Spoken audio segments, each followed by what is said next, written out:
Hello everyone, কেমন আছেন সবাই? আরও একটা নতুন ভিডিওতে সবাইকে স্বাগত জানাই। আর এই ইদানিং না এমন বৃষ্টি হচ্ছে, মানে বিরক্তও লাগছে। অবশ্য কী করা যাবে, যখন প্রচণ্ড গরম পড়ে তখন বলি ঠাকুর একটু বৃষ্টি দাও। আর এখন এই বৃষ্টি হচ্ছে, এখন একটু আবার ঠাকুরকে সবাই বলছে ঠাকুর এইবার একটু বৃষ্টিটা থামাও, এইবার একটু রোদ দাও। সে ভগবানও না বেচারা কনফিউজড হয়ে যায়।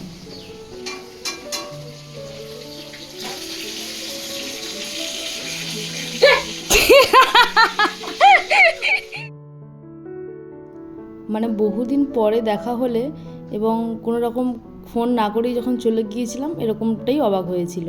আসলে আমি জানাইনি যে আমি যাব, আর প্রায় দীর্ঘ 1.5 মাস পরে আমাদের দেখা। তারপরে চলে এসেছিলাম দিদির বাড়িতে। ওদের এই ঠাকুর ঘরটা না বরাবরই আমার ভীষণ ভালো লাগে। আর আরেকজন এই যে সদস্য আছে এনাকেও কিন্তু বেশ ভালো লাগে। ও কিন্তু বেশ কী সুন্দর চুটুর চুটুর করে কথা বলে, বেশ ভালো লাগে। আর তারপরে এটাকে বলছিলাম যে আরও কয়েকটা কেনো, বললো যে না এখন আর কিনবো না, পরে আবার কিনবে হয়তো। আর দেখেছেন দিদির গাছের শশা আবার দেখা দিয়েছে ছোট্ট ছোট্ট, আমাকে তাই বলছিল যে ভালো করে তোল, গাছের প্রথম শশা বলে কথা। আর তারপরে একটু গাড়িটা বের করে নিয়ে বলছিল দুজনে মিলে ঘুরে আসি, অনেক দিন তো বেরোনো হয় না।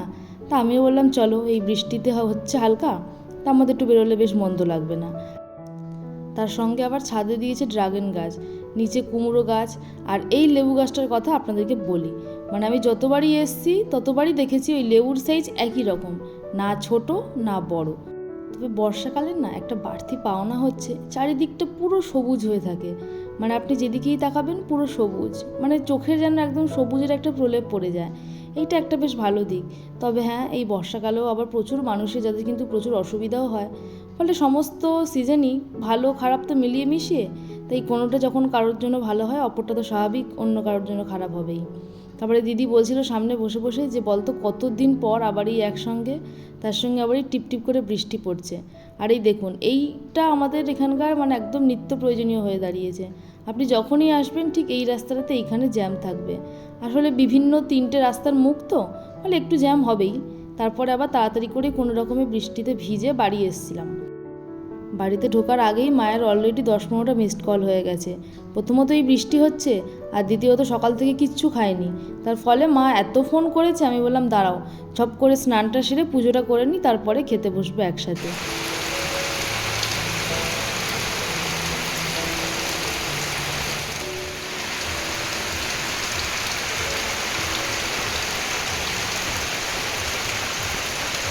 এই বৃষ্টিতে আবার আমার মায়ের আরেক চিন্তা হয়ে গেছে যে সদ্য নতুন গাছগুলো যেমন লঙ্কার চারা বা আরও অনেক কিছু যে সমস্ত গাছগুলো বসিয়েছে, সেইগুলো না ওরা কিন্তু ডুবে যাবে বেচারা। মা বলছে তাই কিছুদিনের জন্য ঘরে তুলে রাখবো, তারপর আবার যখন বৃষ্টিটা একটু কম হবে তখন আবার সেটাকে বাইরে বের করে দেবো।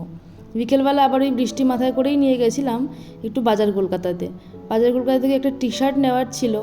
টি শার্টটা নিয়ে বেরোতে যাব, দেখি না আবার তুমুল বৃষ্টি, প্রায় আধা ঘন্টা ভিতরে তো দাঁড়িয়েই রইলাম। তারপরে নবকে ফোন করলাম যে তুই কি আসবি? ও বললো হ্যাঁ তুই তবে দাঁড়া, আমি ছাতাটা নিয়ে আসছি। ব্যাস দুজনে এক ছাতাতেই বেরিয়ে গেলাম। আর আমাদের একসাথে বেরোনো মানে তো কার্তিকের ঘুগনিটা মাস্ট, ফলে কার্তিকের ঘুগনিটা আমরা খেয়ে দিয়ে ওকে আবার স্টেশনে ট্রেনে তুলে দিতে গেলাম। এই কার্তিকের ঘুগনির দোকানে আসলে না বেশ পুরনো কলেজ জীবনের কথা মনে পড়ে যায়। ঠিক যখন ট্রেন থেকে নামবো, মানে পেটে তো তখন 3-4টে ছুঁচো রীতিমতো ডন মারছে, কোনো রকমে এসে শুধু দাঁড়াবো। আর কাকু বুঝেই যেত যে কি খাবো আর ক টাকার খাবো, ফলে সঙ্গে সঙ্গে দিয়ে দিত। ব্যাস তখন মনে হয় যেন একদম শান্তি। তারপরে বাড়ি গিয়ে আবার কিছু খেতে পারতাম না, পেটটা দম হয়ে থাকতো, ফলে মায়ের বকুনি তো খেতে হতো। তবে হ্যাঁ, সেই স্বাদটা কিন্তু একই রকম রয়ে গেছে। নব আবার বলছে দুজনে মিলে আবার কলেজে ভর্তি হই, তাহলে সেই দিনগুলো আবার ফিরে আসবে।